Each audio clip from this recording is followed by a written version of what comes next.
Hello viewers, आज हम पढ़ने वाले हैं अध्याय 3। चैप्टर का नाम है चुनावी राजनीति। पहले हम चैप्टर का मीनिंग समझते हैं। चुनावी राजनीति से क्या पढ़ने वाले हम इस चैप्टर में।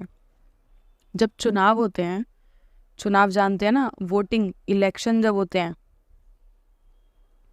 इलेक्शन जब वोट डलती है, तो उस टाइम जितनी भी राजनीति होती है, एक दूसरे पे इल्ज़ाम लगाते हैं नेता, एक दूसरे पे ताने कसते हैं और किस तरीके से अपने फेवर में लोगों को करते हैं। तो उन सब के बारे में हम इस चैप्टर में बात करेंगे कि किस तरीके से नेता चुनाव जीतने की कोशिश करते हैं, और जब चुनाव होते हैं तो उसमें क्या क्या होता है, उस पूरे प्रोसेस को हम इस चैप्टर में समझेंगे। और क्योंकि मैं पूरा chapter meaning by meaning, line by line पढ़ाऊँगी डिटेल में, ठीक है, तो चैप्टर बहुत ज़्यादा लंबा हो जाएगा। कम से कम 1 घंटे का वीडियो आप मान के चलिए, तो झेल लेना, जैसे भी हाफ करके या जैसे भी आप झेल लेना, लेकिन मैं चैप्टर धीरे धीरे ही पढ़ाऊँगी। तो हम आ जाते हैं यहाँ पर 3.1 चुनाव क्यों, कि चुनाव आखिर होते क्यों हैं। तो आप क्या चाहते हैं कि चुनाव ना हो और क्या हो जाए, जंगल राज हो जाए चारों तरफ, कि जिसकी मर्जी आ रही है चोरी कर रहा है, जिसकी मर्जी आ रही है प्रधानमंत्री बन रहा है, जिसकी मर्जी आ रही है राष्ट्रपति बन रहा है।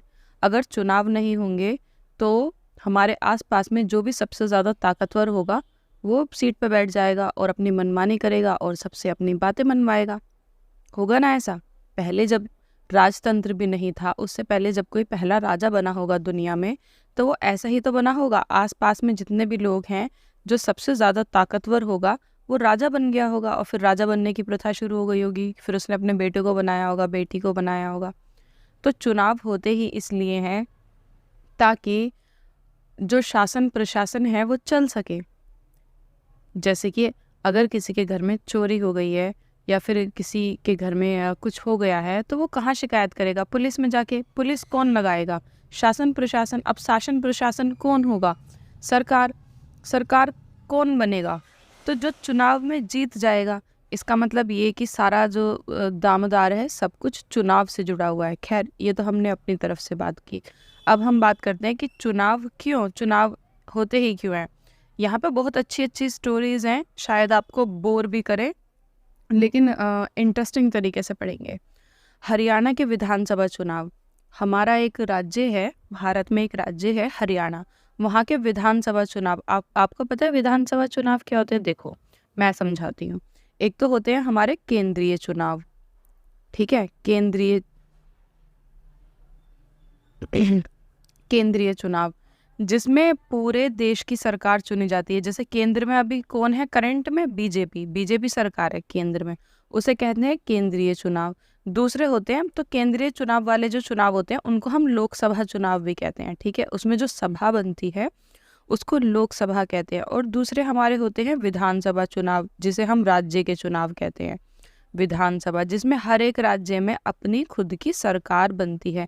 जैसे दिल्ली में केजरीवाल की है, ठीक है, हमारे यहाँ तो केजरीवाल की है तो वो याद रहती है। यूपी में किसकी सरकार है? केजरीवाल किस सरकार से? आम आदमी पार्टी, तो आपकी सरकार है। यूपी में किसकी सरकार है? योगी तो वहाँ का प्रधान, वो हो गया सीएम, ठीक है, तो सरकार तो बीजेपी की है ना, तो बीजेपी की सरकार है।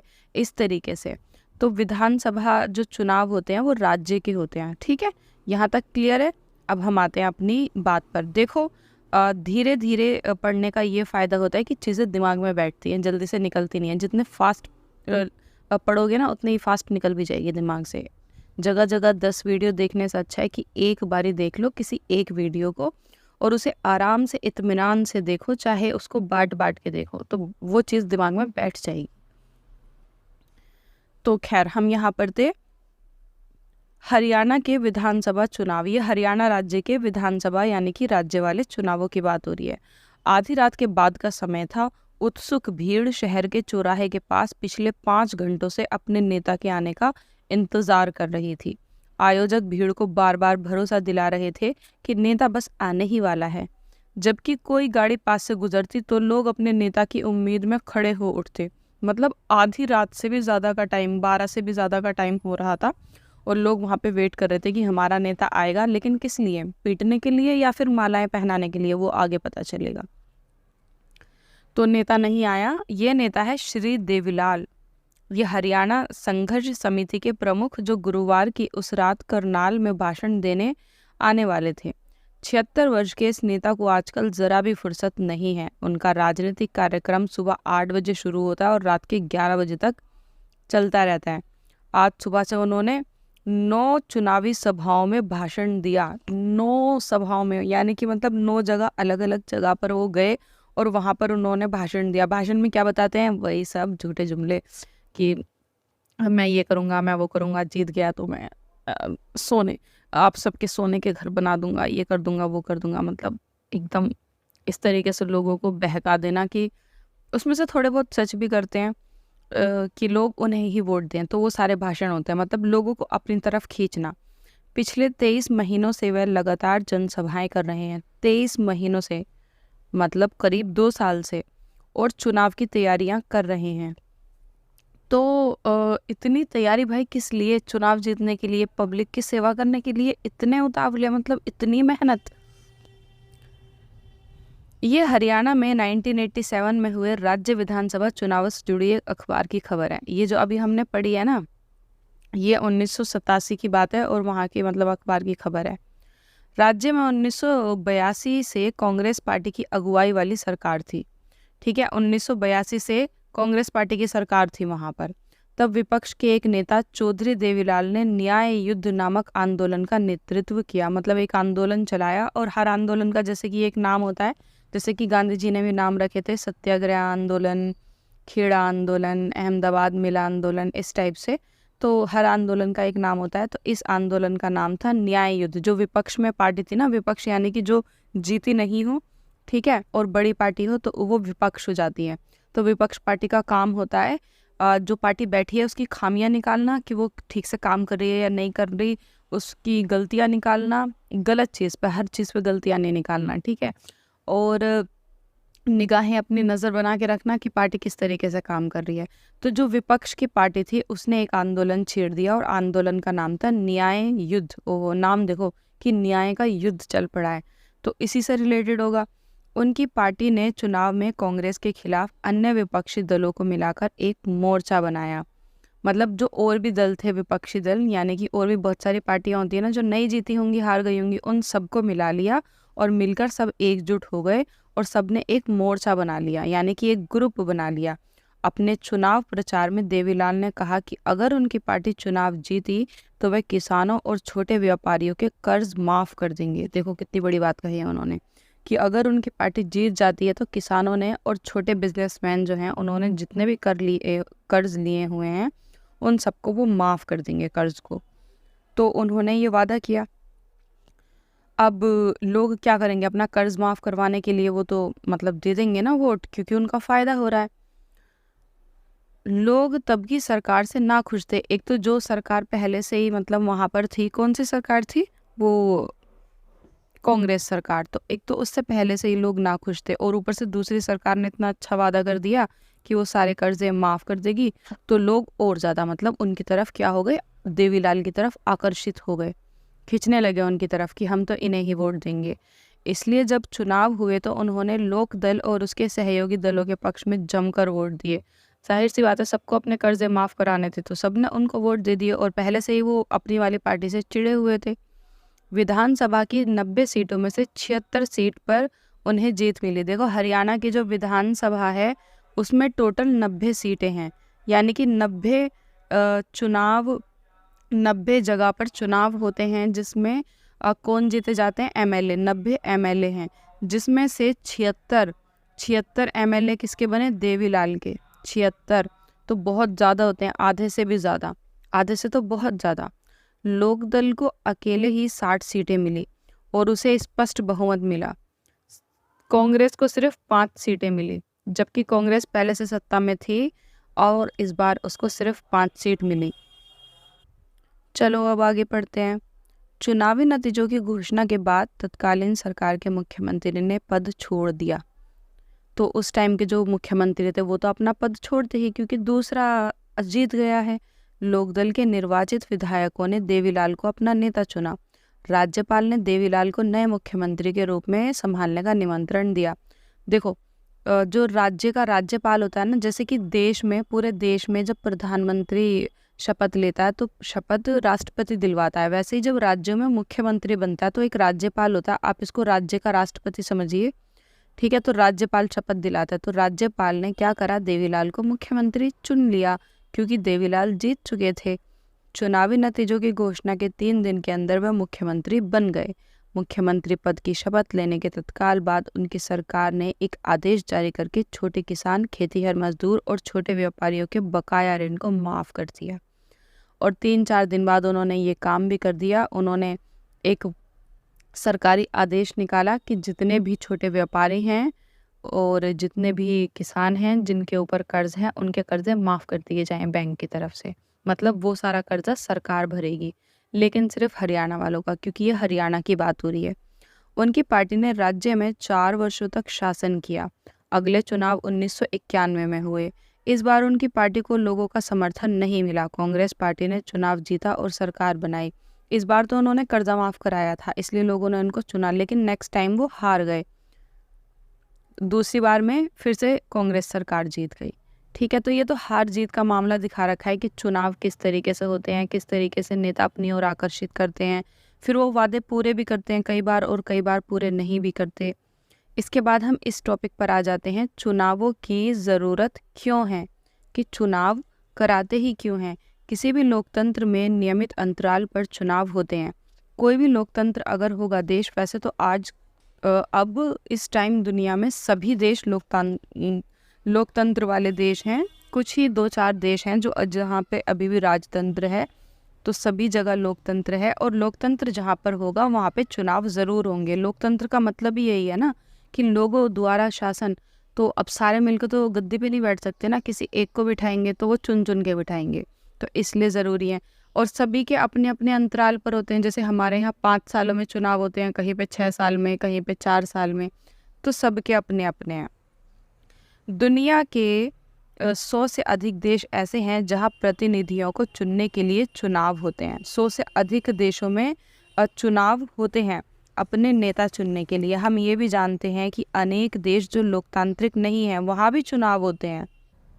जैसे कि सऊदी अरब ले लो, सऊदी अरब में राजा का बेटा राजा बनता है, लेकिन चुनाव वहाँ पे भी होते हैं। मतलब वही चुनाव कराते हैं वो लोग, कि हाँ, जैसे कि मान लो एक राजा के 2 बेटे हैं, कि ये वाला बेटा राजा बनेगा, कि ये वाला बेटा राजा बनेगा, तो चुनाव तो वहाँ पे भी हो रहे हैं। पर हमें चुनावों की ज़रूरत होती क्यों है? आइए बिना चुनाव वाले लोकतंत्र की कल्पना करें।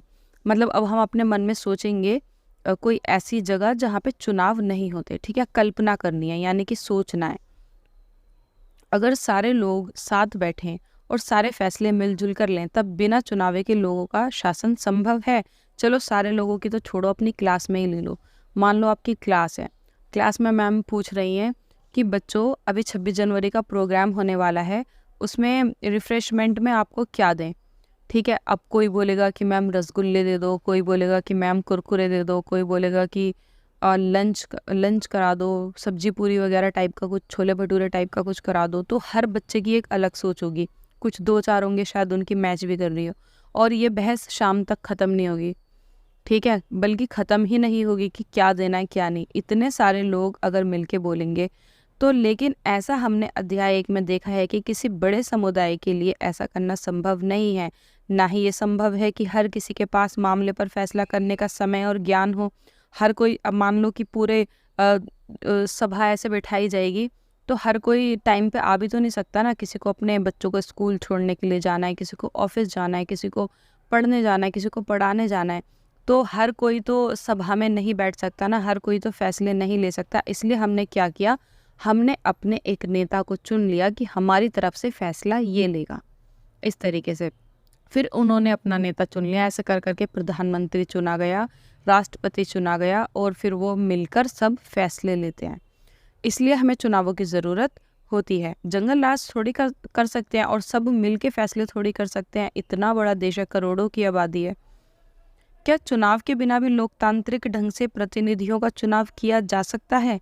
मतलब अगर हम चुनाव ना करें, कोई और टेक्निक सोचें, कुछ और तरकीब सोचें कि इस तरीके से हम अपना नेता चुन सकते हैं, तो क्या चुन सकते हैं? आइए अब हम फिर से कल्पना करते हैं। जहाँ प्रतिनिधियों का चुनाव उम्र और अनुभव के आधार पर किया जाता है। मतलब जहाँ पे नेता जो चुने जाते हैं वो उम्र के हिसाब से चुने जाते हैं या फिर एक्सपीरियंस के हिसाब से। यह ऐसी जगह की कल्पना करें जहाँ प्रतिनिधियों का चुनाव शिक्षा या ज्ञान के आधार पर होता है। मतलब जहाँ के नेता इस तरीके से चुने जाते हैं कि अगर पढ़ा लिखा होगा तो नेता बनेगा, नहीं तो नहीं। अगर इसको ज्ञान होगा तो नेता बनेगा, नहीं तो नहीं बनेगा। ज़्यादा अनुभव, ज़्यादा ज्ञान, ये तय करने में थोड़ी परेशानी आ सकती है, पर यह मान लें कि लोग मिलजुल कर इस परेशानी को दूर करने में स्पष्ट हो जाएंगे। आप सोचिए, आपने कई बार देखा होगा कि बहुत ज़्यादा पढ़े लिखे लोग, और कई बार देखा होगा कि बहुत ज़्यादा अनपढ़ लोग जिन्हें कुछ नहीं आता, फिर भी वो बहुत ज़्यादा पढ़े लिखे लोगों के मुकाबले बहुत ज़्यादा समझदार, ज्ञानी और अच्छे फैसले ले सकते हैं।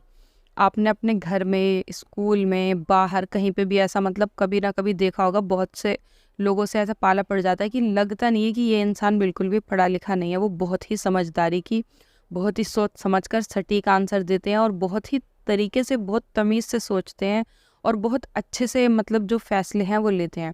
तो इसीलिए नेताओं के ऊपर ये कोई ज़ोर ज़बरदस्ती नहीं है कि पढ़ा लिखा ही नेता बनेगा, क्योंकि इससे बहुत सारे ऐसे लोग जो डिज़र्व करते हैं, जो सच में मतलब अनपढ़ होने के बावजूद भी डिज़र्व करते हैं और उनमें सोचने समझने की बहुत अच्छी फैसले करने की शक्ति है, तो वो बेचारे नेता नहीं बन पाएंगे।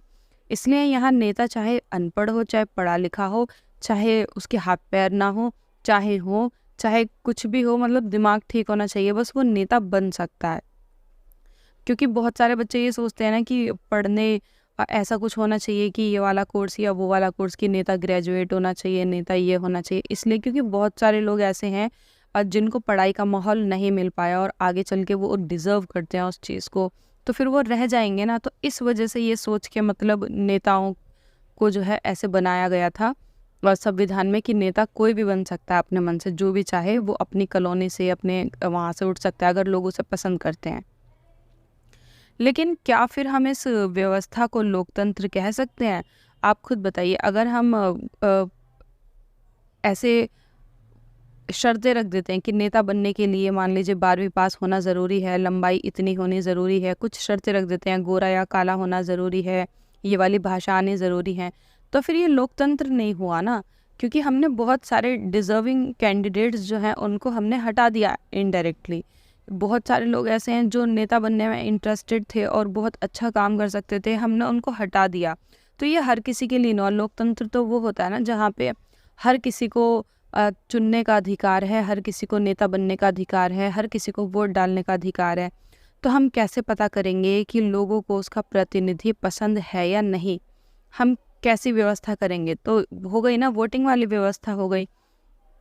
हम इस चीज़ की व्यवस्था कैसे करेंगे कि प्रतिनिधि पता है कौन होता है? प्रतिनिधि वो होता है जो नेता चुनने के लिए खड़ा हुआ है, अभी जीता नहीं है, ठीक है, अभी वो नेता नहीं बना, उसको प्रतिनिधि कहते हैं। कैंडिडेट, इंग्लिश में कैंडिडेट कहते हैं कि इस जगह से ये कैंडिडेट उठा है, जब तक वो जीता नहीं है तब तक हम उसे नेता नहीं कह सकते ना, तो जीतने से पहले उसको प्रतिनिधि कहते हैं। पसंद ना हो वह अपने पद पर ना बना रहे, इसके लिए ऐसी व्यवस्था करने की ज़रूरत है जिससे लोग नियमित अंतराल पर अपने प्रतिनिधियों को चुन सकें, अगर इच्छा हो तो उन्हें बदल भी सकें। इस व्यवस्था का नाम है चुनाव। तो हम कैसे कर सकते हैं, मतलब शासन किस तरीके से? चुनाव से, कि अगर हमें एक नेता पसंद नहीं आ रहा तो नेक्स्ट टाइम हम उसको बदल भी सकते हैं। इसलिए हमारे समय में प्रतिनिधित्व वाले लोकतंत्र में चुनाव को ज़रूरी माना जाता है। चुनाव में मतदाता कई तरह से चुनाव करते हैं। अब चुनाव भी कई प्रकार से होते हैं। वह अपने लिए कानून बनाने वाले का चुनाव कर सकते हैं। जैसे कि लोकसभा संसद कानून बनाती है, लोकसभा राज्यसभा पास करती है, उनका चुनाव कौन करता है? हम ही तो करते हैं। वे सरकार बनाने वाले और बड़े फैसले करने वालों का चुनाव कर सकते हैं। ठीक है, सरकार किसकी बनेगी, ये सब चुनाव हम ही तो करते हैं। वे सरकार और उसके द्वारा बनने वाले कानूनों का दिशा निर्देश करने वाली पार्टी का चुनाव कर सकते हैं। यानी कि इनडायरेक्ट सारे चुनाव प्रत्यक्ष या अप्रत्यक्ष तरीके से वो होते लोगों के द्वारा ही हैं। ठीक है, यहाँ पर अब हम इस टॉपिक पे आ जाते हैं कि चुनाव को लोकतांत्रिक मानने के आधार क्या हैं। हमने लास्ट टाइम चैप्टर में पढ़ा था ना, लोकतंत्र किसे कहते हैं। लोकतंत्र तो चुनाव लोकतांत्रिक तरीके से हो रहे हैं। लोकतंत्र का मतलब ये होता है कि हर किसी को छूट होनी चाहिए चुनाव देने की, चाहे वो किसी भी धर्म का हो, किसी भी लिंग का हो, किसी भी जाति का हो, रंग कैसा भी हो, बस दिमाग ठीक होना चाहिए, 18+ होना चाहिए। सार्वभौमिक वयस्क मताधिकार कहते हैं जिसे, तो उसे चुनाव में, और हाँ देश का नागरिक होना चाहिए, तो उसे चुनाव में वोट डालने का अधिकार है। और इस तरीके के चुनाव को हम लोकतांत्रिक चुनाव कहते हैं। लोकतांत्रिक यानी कि सभी के लिए, हर लोग के लिए, सब के लिए। चुनाव कई तरह के हो सकते हैं।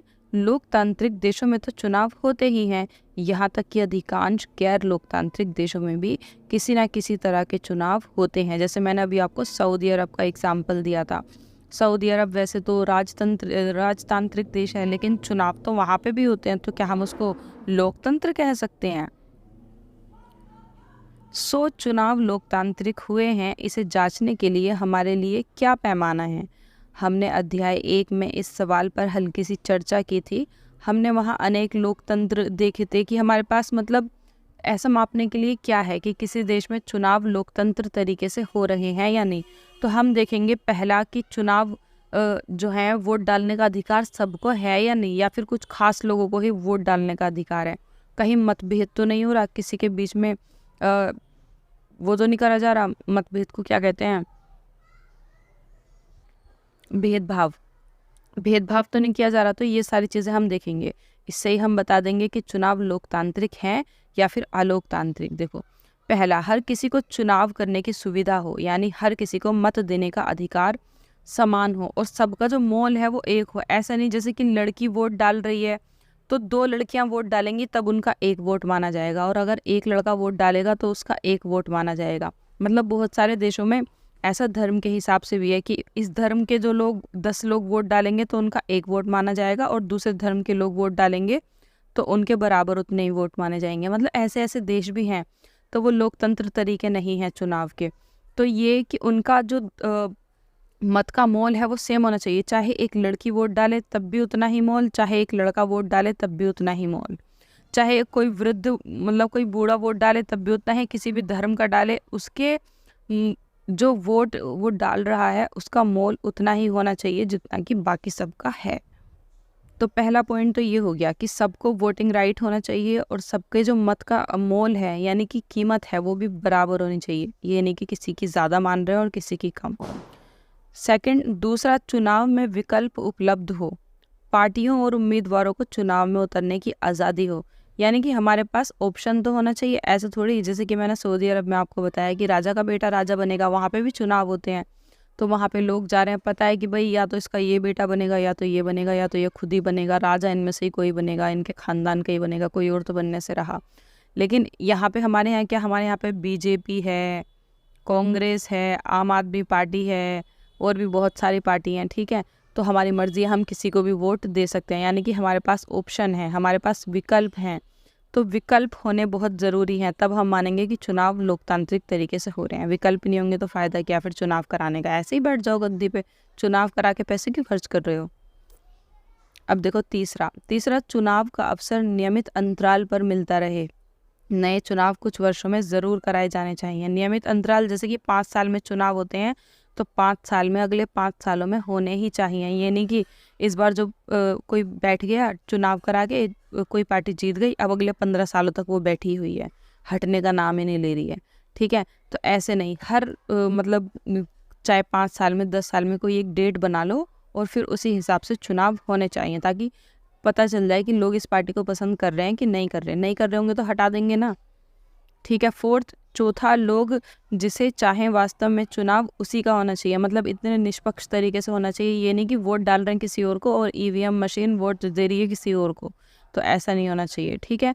और नंबर 5वां, चुनाव स्वतंत्र और निष्पक्ष ढंग से कराए जाने चाहिए। सचमुच अपनी इच्छा से व्यक्ति चुनाव कर सके। ऐसा नहीं है कि वोट डालने जा रहे हैं और वहाँ पे कोई आदमी ज़बरदस्ती किसी और पे भी बटन दबा रहा है, कुछ भी कर रहा है। तो पूरे तरीके से निष्पक्ष तरीके से चुनाव होने चाहिए। तो ये 4-5 पॉइंट्स हमें बताते हैं कि चुनाव लोकतांत्रिक हैं या फिर अलोकतांत्रिक। अगर ये सारी चीज़ें होती हैं तो चुनाव लोकतांत्रिक हैं, वरना लोकतांत्रिक नहीं है। ये शर्तें बहुत आसान है और सरल लग सकती हैं, लेकिन अनेक देश ऐसे हैं जहां चुनावों में इन शर्तों को पूरा नहीं किया जाता। इस अध्याय में हम उन देशों के बारे में भी मतलब पढ़ेंगे कि कहाँ पे लोकतांत्रिक चुनाव है और कहाँ पे अलोकतांत्रिक चुनाव हैं। अब हम आ जाते हैं इस टॉपिक पर, क्या राजनीतिक प्रतिद्वंदिता अच्छी चीज़ है? पहले हम प्रतिद्वंदिता का मतलब समझ लेते हैं। प्रतिद्वंदिता को इंग्लिश में कहते हैं कंपटीशन, यानी कि किसी भी फील्ड में, किसी भी चीज़ में एक दूसरे से आगे निकलने की कोशिश करना, ठीक है, उसे कहते हैं प्रतिद्वंदिता, इंग्लिश में कंपटीशन। तो राजनीति में कंपटीशन करना अच्छी चीज़ है? आप बताइए। वैसे तो हम इसके बारे में पढ़ेंगे। तो कंपटीशन करना अच्छी चीज़ भी है और बुरी चीज़ भी है। वैसे अच्छी इसलिए कि कंपटीशन में एक दूसरे से आगे निकलने के लिए लोग अच्छा काम भी करेंगे, और बुरा इसलिए कि बुरा काम भी करेंगे।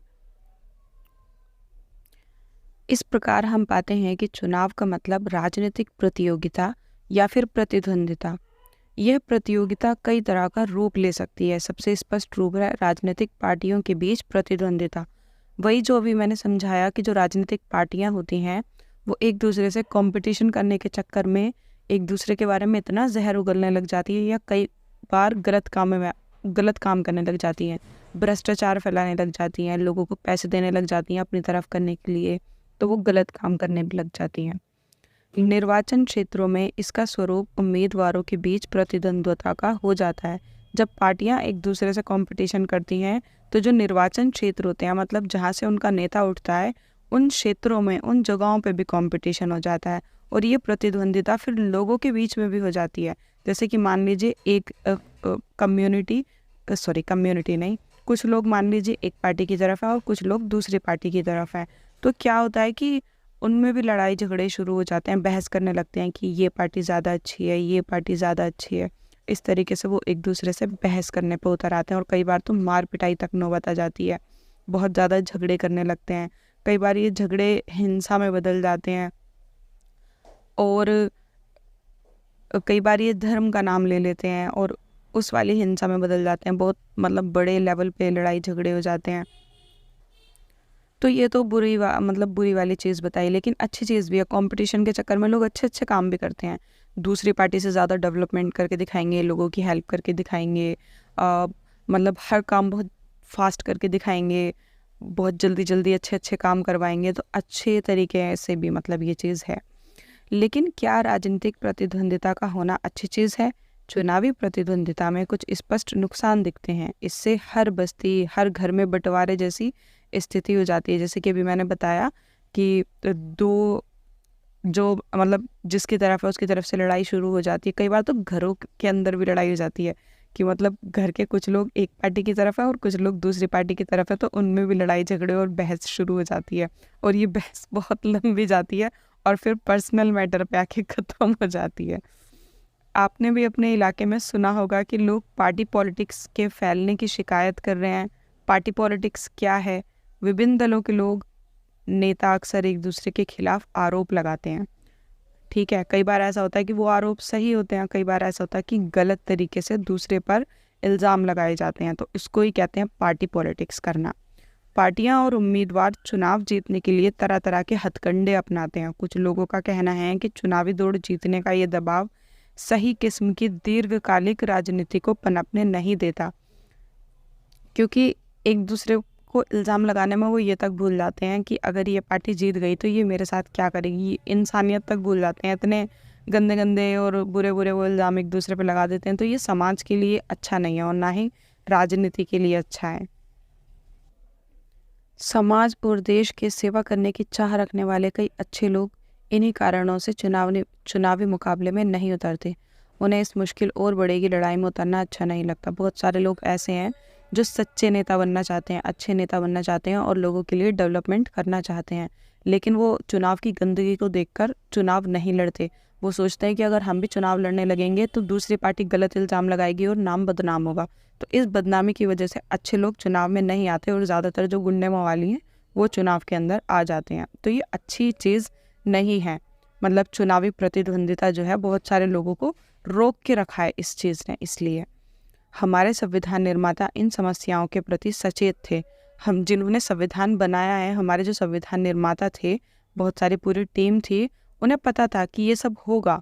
इसलिए फिर भी उन्होंने भविष्य के नेताओं को चुनाव के लिए मुफ्त चुनावी मुकाबले का ही चयन किया। उन्होंने ऐसा इसलिए किया क्योंकि दीर्घकालिक रूप से यही व्यवस्था बेहतर काम करती। एक आदर्श दुनिया में ही सभी राजनीतिक नेताओं को मालूम होता है कि लोगों के हित किन चीज़ों में है। उन्हें पता था कि ऐसा सब कुछ होगा, फिर भी उन्होंने यही वाली प्रणाली अपनाई कि कोई भी राजनीति में आता है।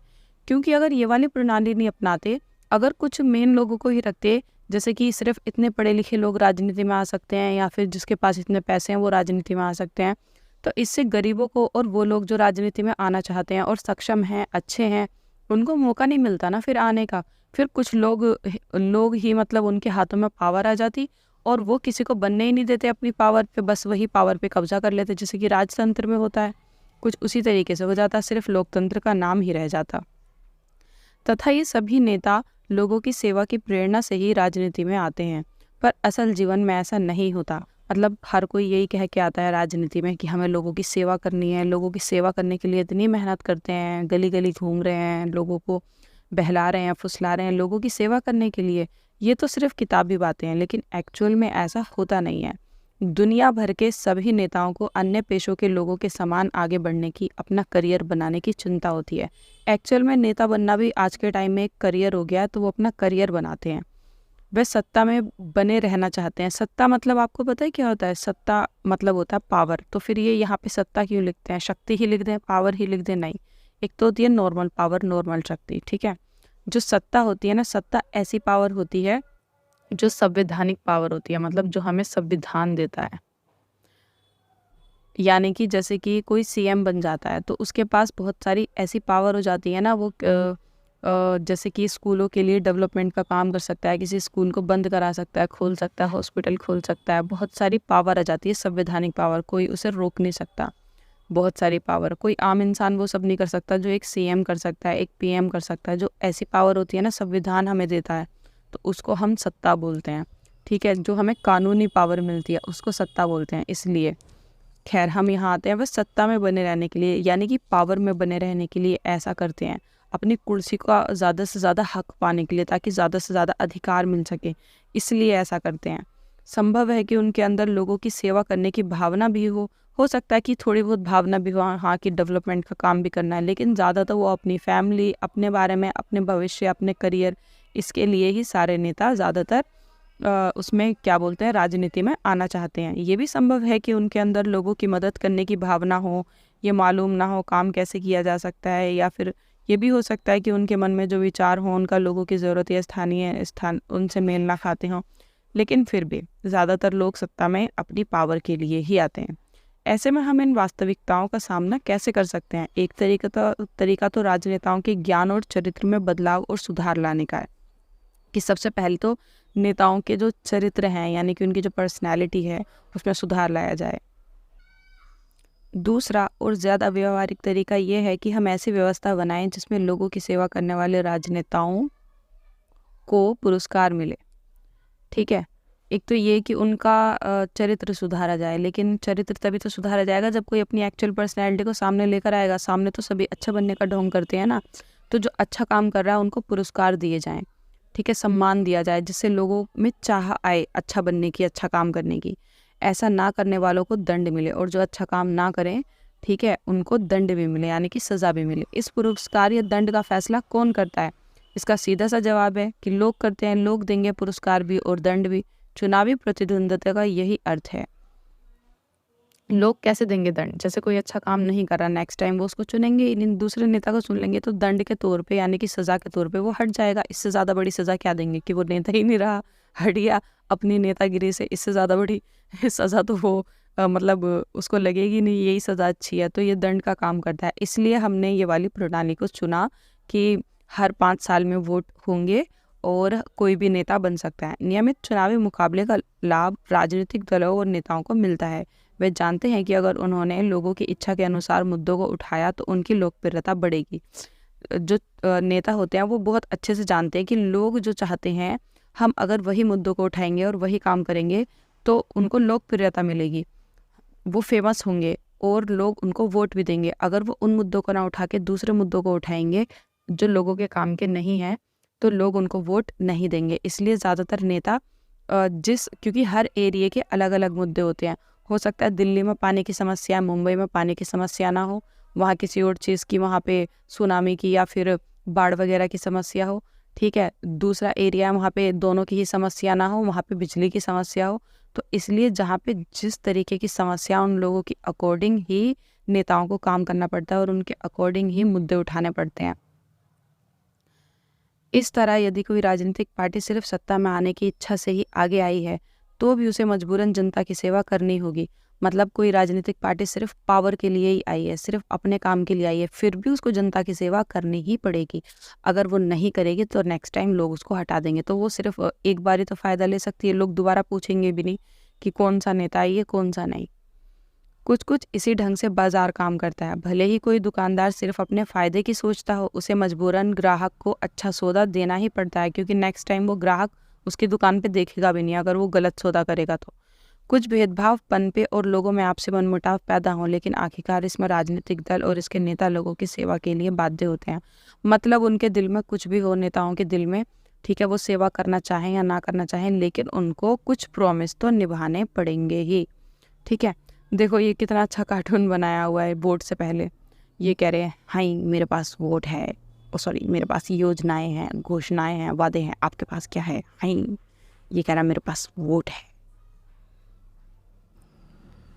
मतलब वोट से पहले जनता की हालत ये रहती है कि हमारे पास वोट है, पावर है। वोट देने के बाद ये हो जाती है, सारे प्रॉमिस जितने भी प्रॉमिस किए थे ना सबकी गठरी लेके भाग रहा है, और वोटर एक कुत्ते की तरह उसके पीछे भाग रहा है कि भाई एक प्रॉमिस तो पूरा कर दो।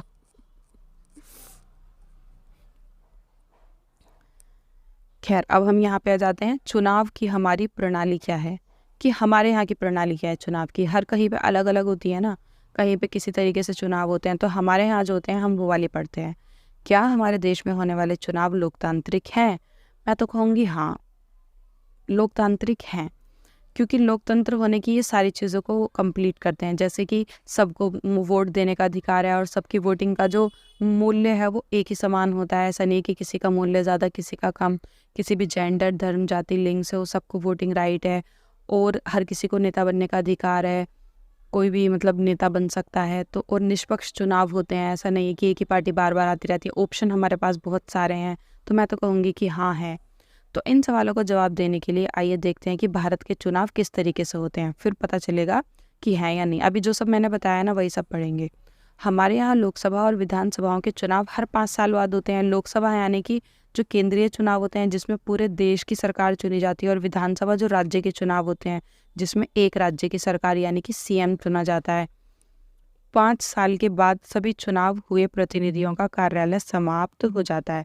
लोकसभा और विधानसभाएं भंग हो जाती हैं। इसका क्या मतलब है? देखो जब 5 साल कंप्लीट हो जाते हैं ना तो सरकार खत्म हो जाती है, उनका कार्यकाल खत्म हो जाता है, और अब हमें ज़रूरत होती है नई सरकार की, ठीक है। नई सरकार के लिए क्या होते हैं? नई सरकार के लिए कराए जाते हैं चुनाव। लेकिन तब तक जो पुरानी सरकार है वो काम करती रहती है जब तक नई सरकार नहीं बनती। भंग हो जाती है मतलब खत्म हो जाती हैं। फिर सभी चुनाव क्षेत्रों में एक ही दिन का एक छोटे अंतराल में अलग अलग दिन चुनाव कराए जाते हैं। इसे आम चुनाव कहते हैं। कई बार सिर्फ एक क्षेत्र में चुनाव होता है जो किसी सदस्य की मृत्यु या इस्तीफे से खाली हुआ होता है। देखो एक तो पूरे देश में चुनाव होता है, पूरे देश के अंदर चुनाव चल रहे हैं, लेकिन कई बार यही वाले लोकसभा वाले चुनाव सिर्फ एक जगह पे भी होते हैं। जैसे कि मान लो ये कोई राज्य है, यहाँ का जो सीएम है वो उसने इस्तीफा दे दिया या फिर उसकी मृत्यु हो गई, इस तरीके से, तो सिर्फ एक ही सीट के लिए एक ही जगह पे चुनाव तब होते हैं जब इस्तीफा हो जाता है या फिर मृत्यु हो जाती है, किसी भी तरीके से वो सीट खाली हो जाती है, तो उस सीट के लिए खाली चुनाव होते हैं, ठीक है। इसे उपचुनाव कहते हैं। उपचुनाव किसे कहते हैं?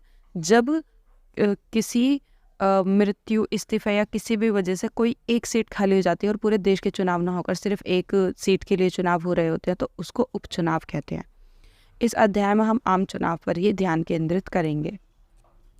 तो यहाँ पे हम उपचुनाव की तो बात करेंगे नहीं, ठीक है। यहाँ पे हम जो ध्यान केंद्रित करेंगे वो करेंगे आम चुनाव पर। आम चुनाव किन्हें कहते हैं? जो पूरे देश के चुनाव होते हैं उनको आम चुनाव कहते हैं। चुनाव क्षेत्र। चुनाव क्षेत्र क्या होता है? आपने पढ़ा है कि हरियाणा के लोगों ने 90 विधायकों का चुनाव किया, मतलब 90 सीट थी ना वहाँ पे, 90 विधायक चुने। संभव है कि आपने सोचा होगा उन्होंने ऐसा क्या किया होगा। क्या हरियाणा का हर व्यक्ति सभी 90 विधायकों के लिए वोट देता है? शायद आपको भी मालूम हो, एक जगह पे एक, देखो यहाँ पे समझते हैं हम, यहाँ पे हरियाणा का मैप दिया हुआ है, ये हरियाणा का मैप है और ये जगहें हैं, ये अफजलपुर, ये गुलबर्गा उत्तर और ये गुलबर्गा ग्रामीण, ये चित्तापुरा, सैडम, गुरमितकाल, जेवरगी, ये वहाँ के जगह के नाम है। तो ये अफजलपुरा में 34 सीटें हैं, ठीक है। गुलबर्गा उत्तर गुलबर्गा में 44 सीटें हैं, यहाँ पे 43 हैं, यहाँ पे 40, यहाँ पे 41, 39 और टोटल मिला के ये 90 सीट टोटल हो रही हैं। तो यहाँ पे भी फिर छोटी छोटी जगह ना ऐसे बटी हुई होंगी, जैसे कि अब हमने ना इसको जूम किया, इस वाली जगह को, गुलबर्गा, यही वाली जगह है ना, हाँ यही वाली है, इसको जूम किया और ये जूम करके यहाँ पे दिखाया हुआ है। फिर इस जगह को भी छोटी छोटी जगहों में बांटा हुआ है, ये रहा, एक सीट ये, फिर 2, 3, 4 ऐसे छोटे छोटे निर्वाचन क्षेत्रों में बांट दिया जाता है, ठीक है, ऐसे। तो हर जगह से एक नेता खड़ा होगा, हर जगह से एक नेता खड़ा होगा। अब जो लोग जहाँ के हैं वो वहाँ पे वोट देंगे, जैसे कि यहाँ से एक नेता खड़ा होगा तो जो लोग यहाँ पे रहते होंगे वही इस नेता को वोट देंगे, बाकी लोग नहीं देंगे, सब अपने अपने एरिया के नेता को वोट देंगे। तो ऐसे कर करके वो 90 सीट हो जाएंगी, हर एक जगह की एक सीट। ऐसे नहीं कि हर एक को वोट दे के आना है, नहीं, जो अपनी जगह का जो नेता होगा उसको वोट देंगे, इस तरह से। अपने देश में हम क्षेत्र विशेष पर आधारित प्रतिनिधित्व की प्रणाली से काम करते हैं, मतलब क्षेत्रों के हिसाब से बांट दिया जाता है। चुनाव के उद्देश्य से देश को अनेक क्षेत्रों में बांट दिया गया है, इन्हें निर्वाचन क्षेत्र कहते हैं। ये क्वेश्चन भी आता है कि निर्वाचन क्षेत्र किसे कहते हैं, तो चुनाव के उद्देश्य से क्षेत्रों को बांट दिया जाता है, उनको हम निर्वाचन क्षेत्र कहते हैं। जब देश वाले चुनाव होते हैं तो बड़े बड़े क्षेत्रों में बांटा जाता है, राज्य वाले चुनाव होते हैं तो ऐसे छोटे छोटे क्षेत्रों में बांटा जाता है और फिर उनको और छोटे छोटे ऐसे क्षेत्रों में बांटा जाता है, ठीक है। एक क्षेत्र में रहने वाले मतदाता अपने एक प्रतिनिधि का चुनाव करते हैं, जैसे कि अभी मैंने बताया। अगर लोकसभा के चुनावों की बात करें तो लोकसभा चुनाव जो पूरे देश वाले चुनाव होते हैं प्रधानमंत्री वाले, उसमें पूरे देश को 543 निर्वाचन क्षेत्रों में बांट दिया जाता है, यानी कि 543 सांसद, यानी कि 543 सदस्य, 543 MP जिन्हें हम सांसद कहते हैं, member of parliament, member of parliament MP सांसद चुने जाते हैं अलग अलग जगहों से। देखो यहाँ पे मैप में समझ में आएगा, ये हमारे इंडिया का मैप है, यहाँ पर पूरे देश को 543 निर्वाचन क्षेत्रों में बांटा गया है। कुछ जगहें तो बहुत ज़्यादा बड़ी हैं और कुछ जगहें छोटी छोटी हैं। तो यहाँ पर ये जो ग्रीन कलर में है 47 सीट हैं, यानी कि ग्रीन कलर के 47 सांसद, ठीक है, ग्रीन कलर में जो दिए हुए हैं। तो यहाँ से ये आरक्षित सीटें हैं अनुसूचित जनजाति के लिए, वही जनजाति जो मैंने अभी आपको बताई कि नॉर्थ ईस्ट की तरफ ज़्यादा रहती हैं, जिन्हें हम जनजातियाँ कहते हैं, उनके लिए कि 47 सांसद MP उनके ही होंगे, वो और किसी कास्ट से और किसी धर्म जाति से नहीं आ सकते। फिर उसके बाद ये ऑरेंज वाले देखिए, यहाँ पे ये आरक्षित है अनुसूचित जाति के लिए। आपको बीच बीच में ये जितना भी ऑरेंज ऑरेंज नज़र आ रहा है, इस सीट पर कोई अनुसूचित जाति यानी कि SC कास्ट का जो होगा, जाति का, SC जाति से जो होगा उसका ही MP बन सकता है, किसी और कास्ट का MP नहीं बन सकता, ठीक है। उसके बाद यहाँ पर जो वाइट कलर में जितनी भी सीटें हैं वो सब सामान्य हैं, सामान्य यहाँ पर किसी भी धर्म, किसी भी जाति, किसी भी लिंग कोई भी बन सकता है। अब आप कहेंगे कि जो आरक्षित हैं उन कम्युनिटी के भी, मतलब वो भी बन सकते हैं, तो हाँ वो भी बन सकते हैं, मतलब अपनी सीट पे तो वो रह ही सकते हैं, फिर उसी अनुसूचित जाति या जनजाति से सामान्य पर भी वो आ सकते हैं, ठीक है। यहाँ पे देखो सीटें भी यहाँ पे बांट के दिखाई हुई हैं कि कहाँ से कितनी सीटें हैं, यानी कि कहाँ से कितने सांसद हैं। यहाँ से हम एक बार देखते हैं तो ये जगह के हिसाब से नहीं है, ये जनसंख्या के हिसाब से हैं। जहाँ पे जितनी ज़्यादा जनसंख्या है वहाँ पर उतनी ही ज़्यादा सीट, जैसे कि आंध्र प्रदेश में 25 सांसद होते हैं, मैं आपको दिखाती हूँ। राजस्थान सबसे बड़ा है, लेकिन देखो राजस्थान में उतने नहीं होंगे। उत्तर प्रदेश में सबसे ज़्यादा 80 सीटें हैं। पता है क्यों 80 हैं? क्योंकि उत्तर प्रदेश की जनसंख्या बहुत ज़्यादा है। यहाँ तक कि दिल्ली तो देखो, दिल्ली तो बिल्कुल ही छोटा सा है, बाकी सब स्टेट के मुकाबले तो दिल्ली बहुत छोटा है, लेकिन दिल्ली में 7 सीटें इसलिए हैं क्योंकि यहाँ पे जनसंख्या बहुत ज़्यादा है। लद्दाख में कम है जनसंख्या, सिर्फ 1 सीट है। पुडुचेरी में सिर्फ 1 सीट है। महाराष्ट्र देखो, महाराष्ट्र कितना बड़ा है, फिर भी यहाँ पे सिर्फ 48 सीटें हैं। और देखो उत्तर प्रदेश में 80 हैं, ठीक है, डबल तो डबल से थोड़ी कम है। तो महाराष्ट्र जबकि इतना बड़ा है, तो सीटें जो मिलती हैं वो जनसंख्या के हिसाब से मिलती हैं, जितनी ज़्यादा जनसंख्या उतनी ज़्यादा सीटें। ठीक है, तो ये सब मैंने आपको यहीं पे समझा दिया। इसके बाद हम आ जाते हैं इस जगह पर, आरक्षित निर्वाचन क्षेत्र। आरक्षित निर्वाचन क्षेत्र वो होता है जो कमज़ोर समूह जो रह गए हैं, जैसे कि जिनको पिछली जाति, निचली जाति कह के पुराने ज़माने में उनको मतलब सताया गया, प्रताड़ित किया गया, जिसकी वजह से वो थोड़े कमज़ोर रह गए। तो उनको समाज के बराबर लाने के लिए, और वो जातियाँ जिन्हें हम अनुसूचित जनजाति कहते हैं, उन लोगों को आगे लाने के लिए, ताकि वो समाज का हिस्सा बन सके, तो उन लोगों के लिए सीटें आरक्षित की जाती हैं। उन्हें हम कहते हैं निर्वाचन, आरक्षित निर्वाचन क्षेत्र की। वहाँ पे उसी व्यक्ति को सीट मिल सकती है। तो यहाँ से यहाँ तक यही सब दिया हुआ जो भी मैंने आपको समझाया। ठीक है, वैसे ही एक तीसरी पार्टी की सरकार होती है। एक तो होती है केंद्रीय सरकार, ये MP जिसमें चुने जाते हैं, अभी हमने उसकी बात करी। उसके बाद राज्य सरकार होती है, राज्य सरकार, और उसके बाद प्रांतीय सरकार होती है। राज्य सरकार में विधायक चुने जाते हैं। ठीक है, विधायक यानी कि MLA। उसमें भी अनुसूचित जाति और अनुसूचित जनजातियों के लिए अलग से मतलब सीटों का आरक्षण होता है। और उससे नीचे एक और सरकार होती है, तीसरे स्तर की सरकार, जिसे हम नगर निगम कहते हैं। नगर निगम। तो नगर निगम में क्या होता है, यहाँ पे महिलाओं के लिए सीटें आरक्षित की जाती हैं, जिसे हम गली मोहल्ले वाले चुनाव भी कहते हैं, जिसमें निगम पार्षद चुना जाता है। तो उसमें 1/3 सीटें महिलाओं के लिए होती हैं। उस तीसरे स्तर की सरकार में, जिसमें MCD और इन सब का काम चलता है, 1/3 का मतलब होता है कि मान लो जैसे ये पूरी टोटल सीटें हैं, तो उसमें से हम 3 हिस्से कर देते हैं। उसमें से एक हिस्सा महिलाओं का, और बाकी 2 हिस्सों में कोई महिला पुरुष कोई भी आ सकता है, लेकिन इस वाले हिस्से में केवल महिलाएं ही आएंगी। यानी कि 3 हिस्सों में से एक हिस्सा। ठीक है, 1/3। तो वो वाला जो चुनाव है वो MP या MLA वाले चुनाव नहीं है, वो नगर निगम के चुनाव होते हैं। उसमें 1/3 सीटें महिलाओं के लिए आरक्षित की जाती हैं। आई होप यहाँ तक समझ में आ गया होगा। अब हम आते हैं यहाँ पे मतदाता सूची। मतदाता सूची क्या होती है? एक बार जब निर्वाचन क्षेत्र का फैसला हो जाता है, तब ये तय किया जाता है कि कौन वोट दे सकता है और कौन वोट नहीं दे सकता। इस फैसले को अंतिम दिन तक के लिए किसी के भरोसे नहीं छोड़ा जा सकता। लोकतांत्रिक चुनाव में मतदान की योग्यता रखने वालों की सूची चुनाव से काफ़ी पहले तैयार की जाती है।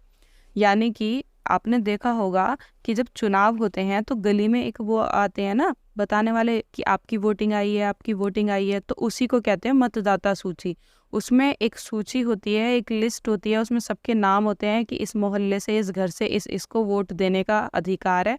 ऐसे नहीं कि आप 18 के हो गए, 18 साल के हो गए और आप अब वोट देने जा सकते हैं। नहीं, आपको अपना वोटर आई कार्ड बनवाना पड़ेगा, नाम लिखवाना पड़ेगा। जब वोटर ID कार्ड आप बनवाएंगे तो आपका नाम वहाँ सूची में पंजीकृत हो जाएगा, और फिर आपके घर पे एक पेपर आएगा जिसमें लिखा होगा कि आप अब अपने पोलिंग बूथ पर वोट दे सकते हैं। तो तभी आप वोट दे सकते हैं, ऐसे वोट नहीं दे सकते। तो वो जो सूची होती है कि कौन कौन वोट दे सकता है, उनका नाम होता है उसमें, तो उसे कहते हैं मतदाता सूची। और वो वोट कराने से बहुत ही पहले मतलब बनवाई जाती है, ताकि वोटिंग के टाइम पर, वो वोटिंग से 2-3 दिन पहले सबके घरों पे सूचना आ जाती है कि कौन कौन वोट डाल सकता है। कभी कभी ऐसा होता है कि वोटर आई कार्ड बनवा लिया और तब भी मतदाता सूची में नाम नहीं आता, तो जाके पता करना पड़ता है कि क्यों नहीं आया, और हर किसी को दे दी जाती है। इस सूची को आधिकारिक रूप से मतदाता सूची कहते हैं। समझ में आ गया? मतदाता सूची। और आम बोलचाल में इसको वोटर लिस्ट भी कहते हैं। लोग आपस में पूछते भी फिरते हैं कि आपकी वोट आ गई, आपकी वोट आ गई, वोटर लिस्ट में नाम आ गया, वोटर लिस्ट में नाम आ गया, ऐसे बोलते हैं। ठीक है, तो मतदाता सूची किसे कहते हैं? जिसमें मतदाताओं का नाम होता है कि कौन कौन वोट दे सकता है। ये नहीं कौन कौन वोट नहीं दे सकता, उनका नाम नहीं होता, सिर्फ कौन कौन वोट दे सकता है, सिर्फ उनका ही नाम होता है। यह एक महत्वपूर्ण कदम है क्योंकि इसका सीधा संबंध लोकतांत्रिक चुनाव की पहली शर्त अपना प्रतिनिधि चुनने के लिए हर किसी को समान अवसर मिलने से है। तो ये बहुत ही इम्पोर्टेंट चीज़ है, क्योंकि यहीं से शुरुआत होती है मतदान करने की। पहले हमने सार्वभौम वयस्क मताधिकार के बारे में पढ़ा। सार्वभौम वयस्क मताधिकार यानी कि जो 18+ है, देश का नागरिक है, किसी भी जाति लिंग का है, उसको सबको वोट देने का अधिकार है, उसको कहते हैं सार्वभौम वयस्क मताधिकार। तो इसके बारे में हमने पढ़ा। व्यवहार में इसका मतलब है कि हर किसी को मत देने का अधिकार होना चाहिए और हर एक का मत समान मोल का होना चाहिए। ये नहीं कि आप किसी को लड़का या लड़की होने की वजह से या गोरा काला या कुछ भी होने की वजह से वोट डालने से मना नहीं कर सकते। यहाँ पे सभी को वोट डालने का अधिकार है, बस वो मतलब अपनी पूरी शर्तें करे, जैसे कि 18+ हो, देश का नागरिक हो और मतलब उसका जो कोई बीमारी ना हो दिमाग में, दिमाग एकदम मतलब संतुलन हो, जिससे वो सोच समझ सके कि हाँ वो वोट दे सकता है। ठीक है। जब एक ठोस कारण ना हो किसी को मताधिकार से वंचित नहीं किया जा सकता। अलग अलग नागरिक अनेक मामलों में एक दूसरे से भिन्न होते हैं। कोई अमीर है, कोई गरीब है, कोई बहुत पढ़ा लिखा हो सकता है तो कोई बिल्कुल अशिक्षित हो सकता है, कोई बहुत ज़्यादा दयालु हो सकता है तो कोई नहीं हो सकता। तो इस वजह से हम उसको वोटिंग राइट से हटा नहीं सकते। है तो वो इंसान ही ना, है तो वो हमारे देश का नागरिक ही ना।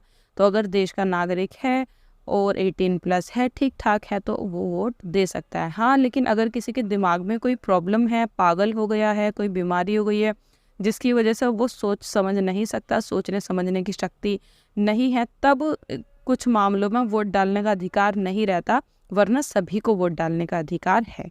उसी को हम कहते हैं सार्वभौम वयस्क मताधिकार। ठीक है। और अपनी ज़रूरतों और विचारों के अनुरूप समाज में योगदान करता है, इसलिए सभी को प्रभावित निर्णयों में सबकी भागीदारी होनी चाहिए। हमारे देश में 18 वर्ष और उससे ऊपर की उम्र के सभी नागरिक चुनाव में वोट डाल सकते हैं। नागरिक की जाति, धर्म, लिंग चाहे जो भी हो, उसे मत देने का अधिकार है। जैसे कि अभी मैंने बताया कि कुछ मामलों में अपराधियों को, यानी कि जो अपराध करके जेल वगैरह चले जाते हैं, उनको, सब में नहीं सिर्फ कुछ को, वरना जेल में भी वोट देने का अधिकार रहता है। और दिमागी असंतुलन वाले कुछ लोगों को वोट देने के अधिकार से वंचित किया जा सकता है, लेकिन ऐसा सिर्फ बेहद खास स्थितियों में ही होता है कि कोई बहुत ही ज़्यादा बड़ा अपराध कर दिया कि बिल्कुल बैन ही लग चुका है, तो ही ऐसा होता है। सभी सक्षम मतदाताओं का नाम मतदाता सूची में हो, यह व्यवस्था करना सरकार की जिम्मेदारी है, क्योंकि हर अगले चुनाव में नए लोग मतदाता बनने की उम्र तक आ जाते हैं। हर बार जो ये मतदाता सूची होती है ना, न्यू तरीके से बनाई जाती है, क्योंकि हर साल बहुत सारे लोग ऐसे होते हैं जो 18+ हो जाते हैं और बहुत सारे लोग ऐसे हैं जिनकी मृत्यु हो जाती है। बहुत सारे लोग ऐसे हैं जो विदेश जाके वहाँ की नागरिकता ले लेते हैं, तो यहाँ से उनका वोटिंग राइट ख़त्म हो जाता है। तो इसलिए हर बार नए नए मतदाता सूची बनाई जाती है। इसलिए हर चुनाव से पूर्व, यानी कि पहले, मतदाता सूची को सुधारा जाता है। जो लोग उस इलाके से बाहर चले गए हैं, जिनकी मौत हो जाती है, उनके नाम उस सूची से काट दिए जाते हैं और हर 5 वर्ष में मतदाता सूची का पूर्ण नवीनीकरण किया जाता है। ऐसा मतदाता सूची को एकदम ताज़ा रखने के लिए किया जाता है। पिछले कुछ वर्षों से चुनावों में फ़ोटो पहचान पत्र की नई व्यवस्था लागू की गई है। अब पहचान पत्र में फ़ोटो भी आता है पहले, इसलिए ताकि पहचान की जा सके कि जो इंसान वोट डालने आया है वो यही है या फिर कोई और किसी का कार्ड छीन के भाग के आ गया वोट डालने के लिए। सरकार ने मतदाता सूची में दर्ज सभी लोगों को ये कार्ड देने की कोशिश की है। वोट देने जाते समय मतदाता को ये पहचान पत्र अपने साथ रख के जाना होता है, जिससे कि कोई दूसरा उसके नाम पर वोट ना डाल सके। ठीक है। इसके बाद नेक्स्ट टॉपिक पर हम आ जाते हैं, उम्मीदवारों का नामांकन। उम्मीदवार कौन? जो नेता बनने वाले हैं। ऐसा होता है ना, एक इलाके से कई कई लोग खड़े होते हैं तो सारे नेता थोड़ी बनते हैं। जो जीतता है वो नेता बनता है और जो बाकी के 3-4 होते हैं हार जाते हैं वो नेता नहीं बनते। तो नेता बनने से पहले उनको उम्मीदवार कहा जाता है। तो उम्मीदवारों का नामांकन कैसे होता है, मतलब उनको वो अपना नाम कैसे दर्ज कराते हैं कि भाई हमें चुनाव लड़ना है, हमें नेता बनना है। हमने ऊपर देखा कि लोकतांत्रिक चुनावों में लोगों के पास वास्तविक विकल्प होना चाहिए, यानी कि ऑप्शन होना चाहिए। जब हम वोट डालने जाएं, वोट डालने, तो हमारे पास ऑप्शन होना चाहिए कि इसको वोट दें, इसको दें या फिर इसको दें। ये नहीं कि वोट डालने जा रहे हैं और वहाँ पे सिर्फ एक ही नेता खड़ा हुआ है, इसको ही वोट देनी है, तो फिर वोट डालने का फ़ायदा क्या है। तो हमारे पास क्या होने चाहिए? विकल्प होने चाहिए, ऑप्शन होने चाहिए। ये तभी होगा जब किसी के भी चुनाव लड़ने पर लगभग किसी किस्म की बंदिश ना हो, ऐसा तो तभी हो सकता है कि जब सभी को चुनाव लड़ने का मौका दिया जाए, ऐसे बंदिश ना लगाई जाए कि ऐसे बोल दिया जाए कि इतना पढ़ा लिखा होना ज़रूरी है या फिर इतना पैसा होना ज़रूरी है, इतना फेम होना ज़रूरी है। अगर इस तरीके की बंदिशें लग जाएंगी तो बहुत सारे जो कैंडिडेट्स हैं, बहुत सारे जो डिज़र्व करते हैं नेता बनना, वो रुक जाएंगे। इसलिए सबको चुनाव लड़ने का अधिकार है, कोई भी चुनाव लड़ सकता है। हमारी चुनाव प्रणाली ऐसी हो सकती है जो कोई व्यक्ति मतदाता है वह उम्मीदवार भी हो सकता है। सिर्फ एक फ़र्क है कि कोई भी व्यक्ति 18 वर्ष की उम्र में ही वोट डालने का अधिकार हो जाता है, जबकि उम्मीदवार बनने के लिए न्यूनतम आयु 25 वर्ष है। ठीक है, वोट तो आप 18 वर्ष में भी डाल सकते हैं, लेकिन अगर आपको नेता बनना है तो आपको 25 वर्ष का होना ज़रूरी है। लेकिन ये 25 वर्ष जो है उम्मीदवार बनने में भी, यहाँ पे आते हैं, अपराधियों वगैरह पर रोक है, लेकिन ये पाबंदी भी बहुत ही कम मामलों में लागू होती है। मतलब कोई अपराध नहीं किया होना चाहिए, ठीक है, और 25 वर्ष की आयु होनी चाहिए तो आप नेता बन सकते हैं। लेकिन कोई अपराध वगैरह किया हुआ है तो नहीं बन पाते। वैसे तो आप देख ही रहे हैं कि नेता ने कितने अपराध कर रखे हैं और कितने नहीं, कितने बन रहे हैं, ये सब मतलब बताने की बातें हैं। राजनीतिक दल अपने उम्मीदवार मनोनीत करते हैं जिन्हें पार्टी का चुनाव चिन्ह और समर्थन मिलता है। राजनीतिक दल, जैसे कि आप जब नेता बन रहे हैं तो आप किसी ना किसी दल से होंगे। जैसे कि एक दल है बीजेपी, एक दल है आम आदमी पार्टी, ठीक है। तो आपको बीजेपी का नेता बनना है तो आपको अपना साइन कमल का फूल रखना पड़ेगा। अगर आपको आम आदमी पार्टी का नेता बनना है तो आपको अपना साइन झाड़ू रखनी पड़ेगी, ठीक है। ऐसे तो उसको कहते हैं, पार्टी के मनोनयन को बोलचाल की भाषा में टिकट कहते हैं। जैसे कि आप जिस दल से उठ रहे हैं तो वो आपको क्या देगी, टिकट देगी। टिकट यानी कि आपको मौका दे रही है अपने इलाके से लड़ने का, तो आम भाषा में उसको टिकट कहते हैं। आपने सुना होगा हमारे इलाके से किसको टिकट मिला है, ऐसे आपस में लोग चुनाव का जब टाइम होता है ना तो बात करते हैं कि उसका टिकट कट गया, मतलब नहीं मिला, उसको टिकट मिला है। तो आम बोलचाल में जो राजनीतिक दल होता है वो एक नेता को जो निर्वाचन के लिए योग्य समझती है उसको उठाती है उस इलाके से, तो उसको कहते हैं टिकट, ठीक है। चुनाव लड़ने के इच्छुक हर एक उम्मीदवार को एक नामांकन पत्र भरना होता है।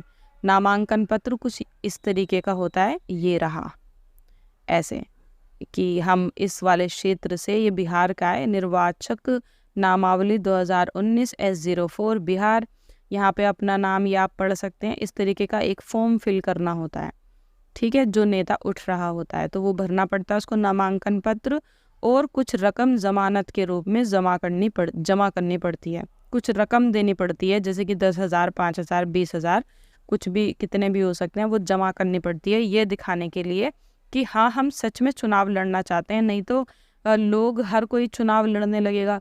मतलब आपको भरोसा होना चाहिए ना कि लोग हमें पसंद करते हैं, लोग हमें वोट दे सकते हैं, तो इसलिए ज़मानत के रूप में कुछ रकम जमा करनी पड़ती है ताकि हर कोई टाइम वेस्ट ना करे नेता बन के। हाल में सर्वोच्च न्यायालय के निर्देश पर उम्मीदवारों से एक घोषणा पत्र भरवाने की नई प्रणाली भी शुरू हुई है। अब एक घोषणा पत्र भी भरवाया जाता है। अब हर उम्मीदवार को अपने बारे में कुछ ब्यौरे देते हुए वैधानिक घोषणा करनी होती है। प्रत्येक उम्मीदवार को इन मामलों के सारे विवरण देने होते हैं। घोषणा पत्र में क्या क्या लिखना होता है, उम्मीदवार के खिलाफ चल रहे गंभीर आपराधिक मामले, अगर कोई आपके खिलाफ मामला चल रहा है तो वो उसके अंदर लिखना होता है। उम्मीदवार और उसके परिवार के सदस्यों की संपत्ति और देनदारियों का ब्यौरा, आपके पास कितनी प्रॉपर्टी है, कितना आपके पास एसेट लायबिलिटीज़ सब बतानी होती हैं कि कितना कर्जा ले रखा है, दे रखा है, सब आपको पूरा ब्यौरा उसमें देना पड़ेगा। और तीसरा, उम्मीदवार की शैक्षिक योग्यता, आप कितने पढ़े लिखे हैं या नहीं, सब उसके अंदर भरना पड़ेगा। इन सूचनाओं को सार्वजनिक किया जाना चाहिए। फिर इन सूचनाओं को सार्वजनिक यानी कि सब लोगों में आम कर दिया जाता है, सबको बता दिया जाता है ऐसे। इससे मतदाताओं को उम्मीदवारों द्वारा खुद के बारे में सूचना के आधार पर अपने फैसले का मौका मिलता है। अब जो वोट डालेंगे लोग, उनको पता चल जाता है कि इस आदमी के पास कितनी संपत्ति है, कितनी नहीं है, कितना पढ़ा लिखा वगैरह, जब सारी चीज़ें पता चल जाती हैं तो फिर उनको ये भी पता चल जाता है कि हमें वोट डालना चाहिए या फिर किसी दूसरे को डालना चाहिए। इसलिए ये सारे काम कराए जाते हैं। इसके बाद हमारा नेक्स्ट टॉपिक आ जाता है चुनाव अभियान। अब जब ये सब कुछ हो जाता है फिर चलाया जाता है चुनाव अभियान, जिसमें आपने देखा होगा कि नेता एक दूसरे को मतलब कटाक्ष करते हैं, एक दूसरे पे इल्ज़ाम लगाते हैं और अपने चुनाव का प्रचार करते हैं। वो पूरा अभियान, उसके बारे में हम पढ़ेंगे। चुनावों का मुख्य उद्देश्य लोगों को अपनी पसंद के प्रतिनिधियों, सरकार और नीतियों का चुनाव करने का अवसर देना है। इसलिए कौन प्रतिनिधि बेहतर है, कौन सी पार्टी अच्छी है, कौन ज़्यादा अच्छी सरकार बनेगी, कौन ज़्यादा अच्छी प्लानिंग करेगी, इस बारे में स्वतंत्र और खुली चर्चा बहुत ज़रूरी है। अब हर कोई बताएगा ना कि अगर हमारी सरकार बन गई तो हम ऐसा कर देंगे, हमारी सरकार बन गई तो हम वैसा कर देंगे। तो ये सब तो बनने से पहले बताना पड़ेगा। तो सारी पार्टियां लग जाती हैं अपने अपने काम पर बताने के लिए। हमारे देश में उम्मीदवारों की अंतिम सूची की घोषणा होने और मतदान की तारीख के बीच आमतौर पर 2 सप्ताह का समय होता है, यानी कि 15 दिन, करीब 15 दिन होते हैं जब ये पता लगता है कि कौन से इलाके से कौन सा नेता उठाए उसमें। और जब वोटिंग होती है उसके बीच में 15 दिन का टाइम होता है। वो 15 दिन होते हैं चुनाव प्रचार के लिए। उन 15 दिनों के बीच में चुनाव प्रचार किया जा सकता है। उसके बाद चुनाव प्रचार करना इलीगल हो जाता है। उसके बाद कोई चुनाव प्रचार नहीं कर सकता। नहीं तो पता है क्या करते हैं नेता लोग, बस चुनाव प्रचार ही कराते रहते 24 घंटे। वो तो मतलब इन पे लगाया गया है कि 15 दिन करा सकते हैं, उसके बाद जब वोट डल गई तो उसके बाद कोई चुनाव नहीं होगा, क्योंकि फिर लड़ाई होने के चांसेस होते हैं। इसलिए वोट डलने से पहले पहले 15 दिन के अंदर ये सारे काम होते हैं। जब आपने देखा होगा सड़कों पे भीड़ लगी रहती है, रिक्शे घूमते रहते हैं, पता नहीं कौन कौन घूमता रहता है झंडे वंडे लेके, वही सब। वो अपने मतदाताओं से संपर्क करते हैं, घर घर जाते हैं, राजनेता चुनावी सभाओं में भाषण देते हैं और राजनीतिक पार्टियां अपने समर्थकों को सक्रिय करती हैं। इस अवधि में अखबार, टीवी चैनल, गली गली हर जगह देखो बहस होती रहती है और सब अपने अपने तरीकों से अपनी तरफ लुभाते रहते हैं लोगों को कि हम ये करेंगे, हम वो करेंगे, मतलब अपनी प्लानिंग बताते हैं लोगों को। चुनाव अभियान के दौरान राजनीतिक पार्टियां लोगों का ध्यान कुछ बड़े मुद्दों पर भी केंद्रित करना चाहती हैं। वो लोगों को इन मुद्दों पर आकर्षित करती हैं और अपनी पार्टी के पक्ष में वोट देने को कहती हैं। जैसे कि अभी हम असली वाले मुद्दों को देखेंगे, रियल लाइफ में ऐसे मुद्दे किसने उठाए। जैसे कि इंदिरा गांधी के नेतृत्व वाली कांग्रेस पार्टी ने, जब 1971 की ये बात है, लोकसभा के चुनाव हो रहे थे, यानी कि वही एमपी वाले चुनाव, तो उसमें इंदिरा गांधी उस टाइम कांग्रेस पार्टी का नेतृत्व कर रही थी, यानी कि इंदिरा गांधी सबसे बड़ी नेता थी उस टाइम। तो उन्होंने एक नारा लगाया, गरीबी हटाओ, और ये नारा इतना फेमस हुआ, मतलब लोगों ने इसे इतना आकर्षित किया कि उनकी पार्टी जीत गई थी। पार्टी ने वादा किया कि अगर सरकार बनी तो हम ऐसी ऐसी प्लानिंग करेंगे, ऐसी नीतियां अपनाएंगे कि गरीबी देश से हट जाएगी। ऐसे ही 1977 में हुए लोकसभा चुनावों में जयप्रकाश नारायण के नेतृत्व में जनता पार्टी ने नारा दिया। फिर 1977 में दोबारा चुनाव हुए। अब इस बार जनता पार्टी नाम की एक पार्टी है, उनका नेतृत्व कर रहे थे जयप्रकाश। उन्होंने नारा दिया, लोकतंत्र बचाओ। ये नारा बहुत फेमस हुआ। पार्टी ने आपातकाल के दौरान हुई ज्यादतियों को समाप्त करने और नागरिक आज़ादी को बहाल करने का वायदा किया। मतलब ये, जब इंदिरा गांधी की सरकार बनी गरीबी हटाओ कह के, तो उसके बाद उन्होंने क्या कर दिया था, आपातकाल लगा दिया था। आपातकाल पूरे देश में लगाया गया था, इमरजेंसी। उसके ऊपर एक मूवी भी बनी हुई है, आप देख सकते हैं, कंगना रनौत की मूवी है इमरजेंसी। उसमें पूरा आपको पता चल जाएगा आपातकाल। उसमें क्या होता है कि पूरी जो पावर है वो सीधा केंद्र के हाथ में आती है। मतलब केंद्र सरकार कुछ भी कर सकती है, अपनी मनमानी कर सकती है, और जो राज्य की सरकारें हैं वो ख़त्म हो जाती हैं उस टाइम। तो वो कर दिया था, जिसकी वजह से लोगों को काफ़ी परेशानी हुई थी। तो इसलिए इन्होंने फिर नारा लगाया, लोकतंत्र बचाओ, क्योंकि लोगों से बहुत सारे अधिकार छीन लिए गए थे। तो ये नारा इतना फेमस हुआ, लोगों की समझ में आ गया, लोगों ने इस वाली सरकार को हटा दिया और इनकी सरकार को वोट दे दिया। ठीक है, तो ये हम बात कर रहे हैं किसकी, चुनाव अभियान की, कि किस तरीके से लोग, जो नेता होते हैं, वो अपनी पार्टी का सपोर्ट करते हैं। फिर उसके बाद हम आते हैं 1977 के बाद वामपंथी दलों ने 1977 में हुए पश्चिम बंगाल विधानसभा चुनाव में जमीन जोतने वाले को नारा दिया था कि जमीन जोतने वाले को, ऐसे मतलब नारा दिया था। तो काफ़ी फेमस हुआ। उसके बाद 1983 के आंध्र प्रदेश के विधानसभा चुनावों में तेलुगु देशम पार्टी के नेता ने क्या नारा दिया, स्वाभिमान, कि अपना अभिमान, अपनी इज्जत बचाना। ऐसे तो इस तरीके के नारे मतलब देते रहते हैं। लोकतंत्र में राजनीतिक दलों और उम्मीदवारों को अपनी मर्जी के मुताबिक चुनाव प्रचार करने के लिए आज़ाद छोड़ देना ही सबसे अच्छा होता है, पर सभी दलों को उचित और समान अवसर मिले इसके लिए कई बार कुछ दखल देना ज़रूरी होता है, क्योंकि कुछ नेता भी नहीं करने देंगे।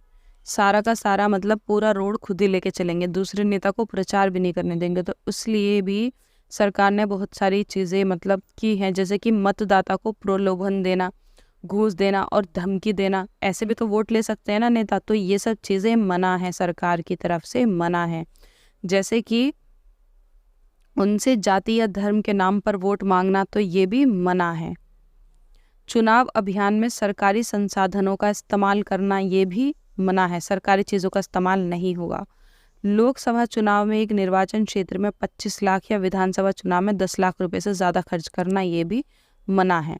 लोकसभा चुनाव बड़े होते हैं, इसलिए लोकसभा चुनाव में 25 लाख खर्च किए जा सकते हैं और विधानसभा चुनाव में 10 लाख रुपए खर्च किए जा सकते हैं। इससे ज़्यादा पैसे खर्च नहीं करने, क्योंकि इससे ज़्यादा पैसे लाएंगे कहाँ से? फिर वो भ्रष्टाचार से कमा कमा के मतलब पैसे उड़ाएंगे ना। अगर वह इनमें से किसी भी मामले में दोषी पाए जाते हैं, जैसे कि 25 लाख या 10 लाख से ज़्यादा पैसे खर्च कर दिए, किसी को घूस दिया, किसी को सताया वोट देने के लिए, तो फिर उनको आचार संहिता को भी स्वीकार किया गया है। इसमें उम्मीदवारों और पार्टियों का सबकी मनाही है, तो फिर उसके चुनाव कैंसिल कर दिए जाते हैं। चुनाव प्रचार के लिए किसी धर्म स्थल का उपयोग, जैसे कि मंदिरों में जाना, मस्जिदों में जाना। 1 मिनट, इस वाली लाइन को दोबारा पढ़ते हैं। अगर वह इनमें से किसी भी मामले में दोषी पाए गए तो चुने जाने के बावजूद उनका चुनाव रद्द घोषित हो जाएगा। अगर इनमें से किसी भी मामले में दोषी पाए गए तो अगर वो चुने भी गए तो भी उनका चुनाव हटा दिया जाएगा, वो नेता नहीं बन पाएंगे। इन कानूनों के अलावा हमारे देश की सभी राजनीतिक पार्टियों के चुनाव प्रचार की आदर्श आचार संहिता को भी स्वीकार किया गया है। मतलब ये सब कुछ चीज़ें ऐसी हैं जो आप कर सकते हैं चुनाव के लिए, वो है इनमें उम्मीदवारों और पार्टियों को ये सब करने की मनाही है।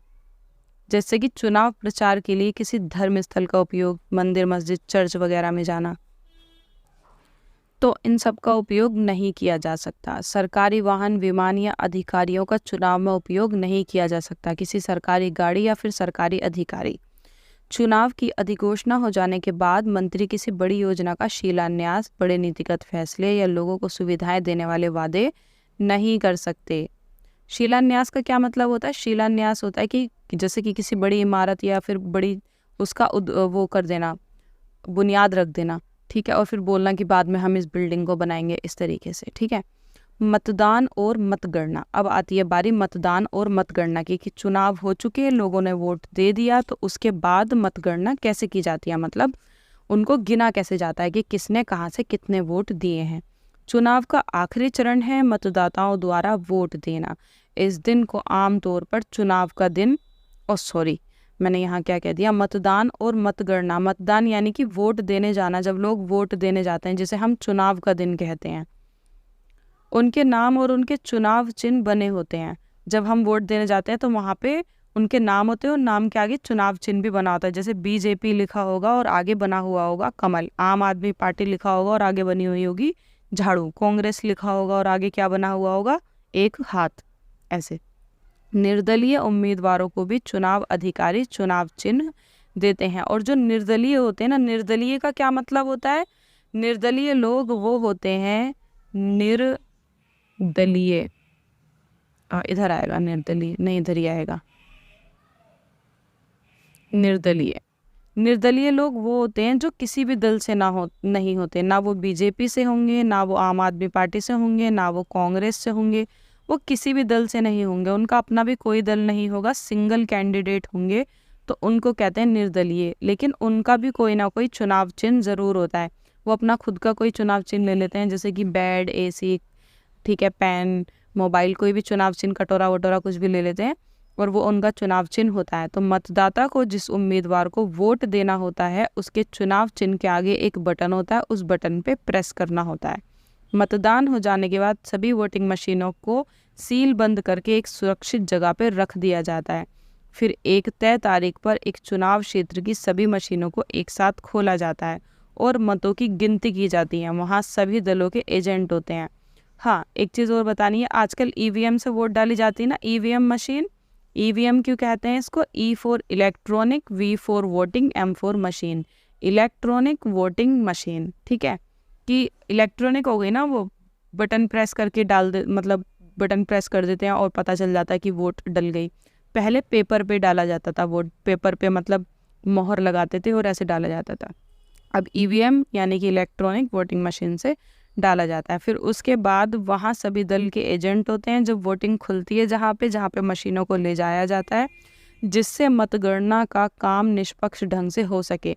मतलब जितने भी बीजेपी, आम आदमी पार्टी, कांग्रेस, बाकी सारी जिनकी वोटिंग है वो सब पहुंचते हैं वहाँ पे, ताकि देख सके कि काम ठीक से हो रहा है नहीं, या फिर कोई चीटिंग तो नहीं हो रही। किसी चुनाव क्षेत्र में सबसे ज़्यादा मत पाने वाले उम्मीदवार को विजयी घोषित कर दिया जाता है। जैसे कि जिस क्षेत्र में, जिस इलाके में जिसकी वोट सबसे ज़्यादा होंगी वो नेता जीत जाता है, बाकी सारे हार जाते हैं। आम चुनाव में आमूमन सभी निर्वाचन क्षेत्रों में मतगणना एक ही तारीख पर होती है। टीवी चैनल, रेडियो, अखबार, इन सब के लिए बहुत बड़ा अवसर होता है। वो सब खूब सुर्खियां बटोरते हैं, खूब खबरें देते रहते हैं, घंटों घंटों गिनती में निकाल देते हैं और बताते रहते हैं कि किसकी सरकार बनेगी, किसकी सरकार नहीं बनेगी, ये सारी चीज़ें। इसके बाद हम आ जाते हैं 3.3, भारत में चुनाव क्यों लोकतांत्रिक हैं। हमने शुरू में पढ़ा था ना कि लोकतांत्रिक चुनाव किसे कहते हैं, जो निष्पक्ष तरीके से होते हैं, सबको वोटिंग राइट होता है। तो हम अब जानेंगे कि भारत में लोकतांत्रिक है या नहीं है, और है तो क्यों है। तो हम चुनाव में गड़बड़ियां और धांधलियों के बारे में भी पढ़ते ही रहते हैं, अखबार में, टीवी चैनल में अक्सर देखते रहते हैं कि एक दूसरे पर आरोप लगाए जाते हैं कि गड़बड़ करके जीते हैं, ईवीएम मशीन में गड़बड़ कर दी, सारे वोट अपनी तरफ कर लिए, ऐसे सुना तो है ही ना।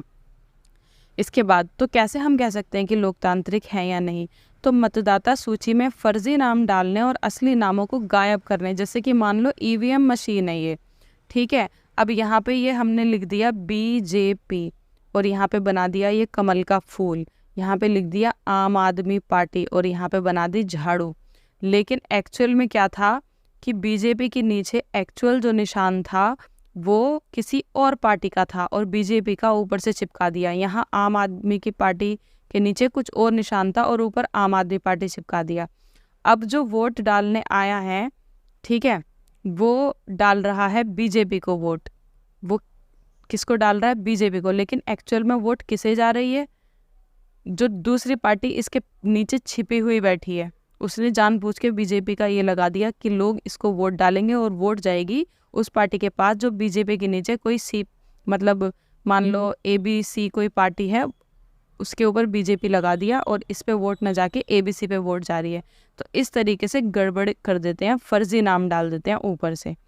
शासक दल द्वारा सरकारी सुविधाओं और अधिकारियों के दुरुपयोग की, जो पहले से ही शासक दल है, जैसे कि अभी वोट डल रही है तो अभी भी तो कोई सरकार होगी ना, सरकार तो चलती रहती है, तो वो कोई गड़बड़ कर दे। अमीर उम्मीदवारों और बड़ी पार्टियों द्वारा बड़े पैमाने पर धन खर्च करने की, कि बहुत ज़्यादा धन खर्च करना। मतदान के दिन चुनावी धांधली, मतदाताओं को डराना और उनसे ज़बरदस्ती फर्जी मतदान कराना। देखो खर्च का एक मैं यहाँ पे आपको बताती हूँ, यहाँ पे लिखा हुआ है, देखो भारत में चुनाव कराने बहुत ज़्यादा रकम खर्च करनी पड़ती है। 2014 में लोकसभा चुनावों में 3,500 करोड़, 3,500 करोड़, जैसे 1 करोड़, 2 करोड़, फिर 100 करोड़, 200 करोड़, ऐसे 3,500 करोड़ रुपए खर्च किए गए थे। तो इतने पैसे मतलब खर्च किए जाते हैं चुनावों पे। हम आ जाते हैं यहाँ पे, इनमें से अनेक खबरें सही होती हैं। ऐसी खबरों को पढ़ने या टीवी पर देखते हो हमें बहुत ही दुख होता है कि हम वोट तो किसी और को दे के आए थे और जीत कोई और रहा है, गलती से, वो भी ठीक है, जानबूझकर नहीं। पर सौभाग्य से ये गड़बड़ियाँ इतने बड़े पैमाने पर होती नहीं है। चुनाव के उद्देश्य को ही नकार दें। इस परिप्रेक्ष्य में अगर एक करके सवाल उठाए गए तो ज़्यादा बात स्पष्ट हो जाती है। क्या कोई पार्टी बिना जन समर्थन के सिर्फ चुनावी धांधलियों के सहारे चुनाव जीत कर आ सकती है? अगर हम मान भी रहे कि मान लो कोई पार्टी चुनावी धांधलेबाजी करके, चीटिंग करके जीत के आ गई, तो उसके बाद और भी तो उसको काम करने हैं जो मतलब लोगों को पसंद आए नहीं आए, आगे भी तो बहुत सारी चीज़ें हैं, जैसे कि स्वतंत्र चुनाव आयोग, चुनाव निष्पक्ष हुए हैं या फिर नहीं, इसे जांचने का एक सरल तरीका ये देखना है कि उनका संचालन कौन करता है। हमारे यहाँ पे जो चुनाव आयोग है वो स्वतंत्र है, उस पर ना सरकार की चलती है और ना ही उस पर न्यायपालिका यानी कि कोर्ट वगैरह की कोई बात चलती है। वो दोनों की पावर से सुरक्षित है, बिल्कुल अलग है। वो अपनी खुद के रूल्स रेगुलेशंस बनाता है और खुद वो उनको फॉलो करवाता है, तो उस पर किसी का कोई जोर नहीं है। तो इसलिए बनता ही नहीं है कि गड़बड़ी हो पाए। चुनाव कराने वाले लोग सरकार से स्वतंत्र हैं। ये जो चुनाव हमारे यहाँ का जो ये है ना, ये चुनाव स्वतंत्र चुनाव आयोग ये बिल्कुल स्वतंत्र है, यानी कि ना तो इस पे सरकार अपना दबाव बना सकती है और रूल्स बना सकती है, और ना ही कोर्ट कुछ कर सकता है। इसलिए तो गड़बड़ी होने का चांस नहीं रहता, या फिर सरकार या शासक पार्टी उन पर दबाव प्रभाव बनाती है नहीं कर सकती, क्योंकि ये स्वतंत्र है। जो चुनाव करवाता है बताता है कि चुनाव कब होंगे, कैसे होंगे, कहाँ ईवीएम मशीन रखी जाएगी, ये सारी चीज़ें चुनाव आयोग के पास होती हैं। हमारे देश के लिए इन सवालों का जवाब काफ़ी हद तक सकारात्मक है। हमारे देश में चुनाव एक स्वतंत्र और बहुत ताकतवर चुनाव आयोग है, ठीक है। इसे न्यायपालिका के समान ही आज़ादी प्राप्त है। मुख्य निर्वाचन आयुक्त की नियुक्ति भारत के राष्ट्रपति करते हैं। इसका जो मुख्य निर्वाचन आयुक्त होता है, जो मेन लीडर होता है, उसकी नियुक्ति कौन करता है? भारत का राष्ट्रपति। एक बार नियुक्ति हो जाने के बाद निर्वाचन आयुक्त राष्ट्रपति या सरकार के प्रति जवाबदेह नहीं रहता। अगर एक बार उसकी नियुक्ति हो गई तो वो ना फिर राष्ट्रपति की सुनेगा और ना ही सरकार की सुनेगा। अब नियुक्ति हो चुकी ना, अब वो सिर्फ अपनी सुनेगा। अगर शासक पार्टी या सरकार को चुनाव आयोग पसंद ना भी हो तब भी उसको हटाया नहीं जा सकता। तो दुनिया के शायद हर किसी चुनाव आयोग को भारत निर्वाचन जैसा ही मतलब अधिकार हो। अब सबके अलग अलग हैं, लेकिन हमारे यहाँ तो है।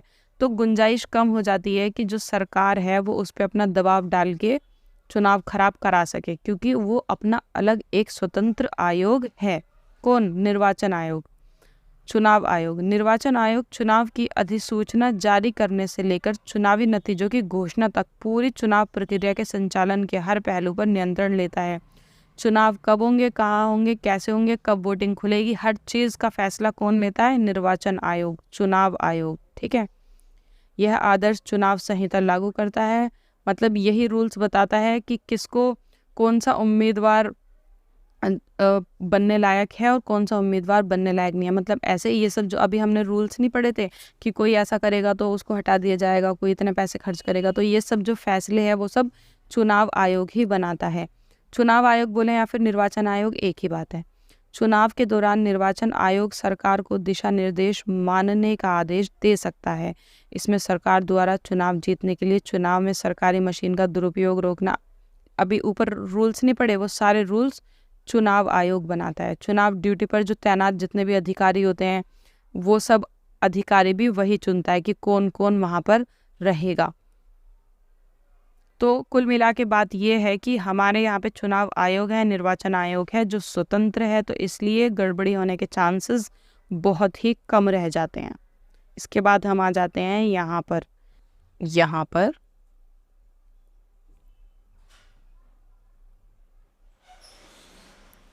चुनाव में लोगों की भागीदारी।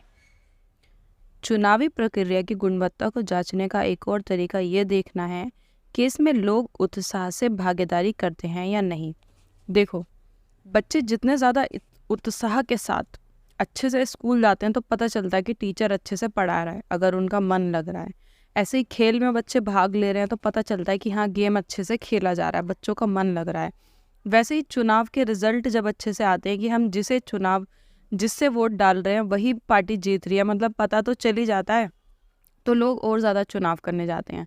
अगर हम जिसको वोट डाल रहे हैं वो पार्टी ना जीत कर दूसरी पार्टी जीत रही है और लोग इसको जिताना चाहते हैं लेकिन जीत रहा है ये वाला, तो लोगों का जो मोह है वो उस चीज़ से भंग हो जाता है, मतलब हट जाता है कि करते कुछ और है, होता कुछ और है। जब होना कुछ और ही है तो हम अपना टाइम वेस्ट करके वोट डालने आखिर जाए ही क्यों, जब जीतनी दूसरी पार्टी ही है जिसे मतलब लोग पसंद भी नहीं कर रहे हैं। तो इस तरीके से अगर लोग चुनाव में भागीदारी ज़्यादा ले रहे हैं तो इसका मतलब ये है कि चुनाव ठीक से हो रहे हैं। अगर चुनाव प्रक्रिया स्वतंत्र और निष्पक्ष नहीं होगी तो लोग इसमें भागीदारी करना जारी नहीं रखेंगे। अब इन लेखा चित्रों को पढ़िए, इससे निष्कर्ष निकालते हैं। यहाँ पे चुनाव में लोगों की भागीदारी का पैमाना आमतौर पर मतदान करने वाले लोगों के आंकड़ों को बनाया जाता है। मतदान की योग्यता रखने वाले कितने प्रतिशत लोगों ने असल में मतदान किया है इसका हिसाब लगाना मुश्किल होता है, लेकिन इसे परसेंटेज में दिखाया जा सकता है। देखो, ये 1991 का चुनाव है और 2015, यानी कि 1991 से 2015 करीब 25 सालों का ये हमें आंकड़ा दे रहे हैं कि 25 सालों में चुनाव बढ़े हैं कि घटे हैं। ये ब्लू वाली जो लाइन है ये लाइन दिखाती है भारत को और ये पिंक वाली लाइन दिखाती है ब्रिटेन को। तो देखो भारत में 1991 में सिर्फ 60% लोग चुनाव डाला करते थे, सॉरी मतदान डाला करते थे। फिर 58 हो गए, फिर बढ़े 62, फिर वापस कम हो गए 60, फिर अब जो है 66, यानी कि बड़े हैं 60 से 66, थोड़े से बड़े हैं। तो भारत में पहले 60 डालते थे और अभी 66, 6% बढ़े हैं, ज़्यादा नहीं बढ़े। उधर हम ब्रिटेन को अगर देखते हैं तो ब्रिटेन में पहले 78% लोग वोट डाला करते थे और अभी वहाँ पे 66, तो ब्रिटेन में घट गए हैं। तो इससे हम पता लगा सकते हैं कि इसका मतलब भारत में जो वोटिंग की प्रक्रिया है वो अच्छे से चल रही है, तभी लोग इंटरेस्टेड हैं और वोटिंग ज़्यादा हो रही है। ठीक है, इसके बाद ये यहाँ पे नंबर 4, नंबर 3 यहाँ पे जो ये समझाया गया है, चलो इसको भी पढ़ते हैं।